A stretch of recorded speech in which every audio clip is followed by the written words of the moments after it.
अस्सलाम वालेकुम। मैं शफ़ी मोहम्मद सैफ़ी ग्रेटर नोएडा के कस्बा बिलासपुर से। ये ऐसा पहली बार मुस्लिमों के लिए मौका आया है कि ईद की नमाज़ सभी मुसलमानों को अपने घर में पढ़नी पड़ेगी, क्योंकि लॉकडाउन 4 की शुरुआत हो चुकी है। इस लॉकडाउन में सरकार का साफ साफ निर्देश है कि सभी लोग जिस तरह से पहले से नमाज़ पढ़ते आ रहे हैं लॉकडाउन में, इसी तरह नमाज़ पढ़ें। और इसमें कोरोना महामारी जो संकट चल रहा है पूरा विश्व में, इसमें सहयोग करें। हमारे साथ मौजूद हैं बिलासपुर के मदीना मस्जिद के इमाम मौलाना इलियास जी। बात करेंगे ईद की नमाज़ घर में किस तरह अदा करें, खुतबा किस तरह से पढ़ें, ईद की नमाज़ का क्या तरीका है। बात करेंगे मौलाना इलियास जी से। बिस्मिल्लाहिर्रहमानिर्रहीम। सभी भाइयों को मेरी तरफ़ से सलाम अर्ज़ है। मोहतरम हज़रात, लॉकडाउन की वजह से धर्म स्थल बंद हैं। 2-3 आदमियों को नमाज़ पढ़ने की इजाज़त है और लॉकडाउन का इसी तरीके से पालन हो रहा है जिस तरीके से पहले से होता आया है। ईद का मौका आने वाला है तो ईद के बारे में सरकार की तरफ से भी ये ऑर्डर है कि घरों ही के अंदर नमाज अदा की जाए। देवबंद से मुफ्तियान किराम का फ़तवा भी आ चुका है कि नमाज घरों के अंदर किस तरीके से अदा करी जाए, वो मैं आप हजरात के सामने बता रहा हूँ। सबसे पहले घर ही के अंदर कोई अगर भाई नमाज पढ़ाने लायक है तो वो घर के अंदर ईद की नमाज 2-3 आदमियों के साथ में पढ़ा सकते हैं।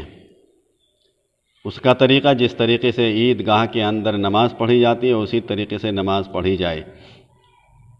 सबसे पहले नियत करता हूँ 2 रकात नमाज वाजिब ईद उल फितर माँ 6 तकबीरों के वास्ते अल्लाह के मुँह में रकाब शरीफ की तरफ पीछे इमाम के। नमाज़ पढ़ने का तरीक़ा सभी भाई इसको ध्यान से देख लें और शायद सभी को आता होगा कि किस तरीके से नमाज अदा की जाती है। तो 2-3 हजरात घर ही के मिंबरों के साथ में नमाज अदा की जाए।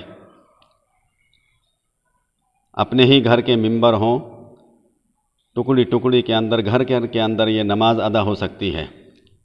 इस तरीके से नमाज अदा करें जिस तरीके से ईदगाह के अंदर नमाज होती है, उसी तरीके से पढ़ाएं। जी, तो नमाज़ पढ़ने का तरीक़ा ये है, सबसे पहले हम नियत करने के बाद में फिर नियत बांध लेंगे अल्लाहु अकबर कहकर। नियत बांधने के बाद में सुबहाना पढ़ेंगे। सुबहाना पढ़ने के बाद में वो 3 ज़ायद तकबीर कही जाएंगी। तीनों मरतबा हम कानों तक हाथ उठाएंगे अल्लाहु अकबर कहते हुए और छोड़ देंगे। तीसरी मरतबा कानों तक हाथ उठाकर हम नियत बांध लेंगे। फिर इमाम साहब अपने अलहम्द शरीफ पढ़ेंगे और सूरत पढ़ेंगे। फिर 1 रकात पूरी करेंगे। दूसरी रकात के लिए जब खड़े होंगे तो इमाम साहब अलहम्द शरीफ पढ़ेंगे, सूरत मिलाएंगे। उसके बाद रुकू में जाने से पहले 3 ज़ायद तकबीरें कही जाएंगी।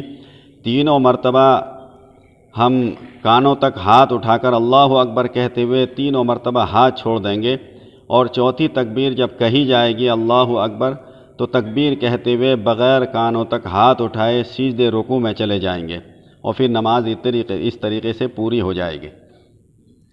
रोको। मौलाना साहब, खुतबा जो पढ़ा जाता है ईद पर, उसका क्या तरीका होगा? देवबंद से फ़तवा आया है कि घरों के अंदर, क्योंकि हर घर के अंदर खुतबा नहीं हो सकता, ना कोई पढ़ सकता है। अगर कोई खुतबा पढ़ना चाहे तो नमाज के बाद में खुतबा पढ़ सकते हैं। और अगर किसी से खुतबा नहीं आता है पढ़ना या पढ़ नहीं सकते, किताब नहीं है या याद नहीं है, तो इस हालत के अंदर खुतबा माफ़ है। खुतबा ना पढ़ें, नमाज अदा हो जाएगी। दूसरी बात यह है कि जो भाई जमात से नमाज अदा नहीं कर सकते उनके लिए भी ईद की नमाज माफ़ है। अलबत्ता इस ईद उल फितर की नमाज के बदले में हम 2 रकात नमाज नफिल चाश्त की या 4 रकात नमाज नफिल चाश्त की अदा करें। ये मुफ्तियान किराम देवबंद की तरफ से ये फ़तवा आया है।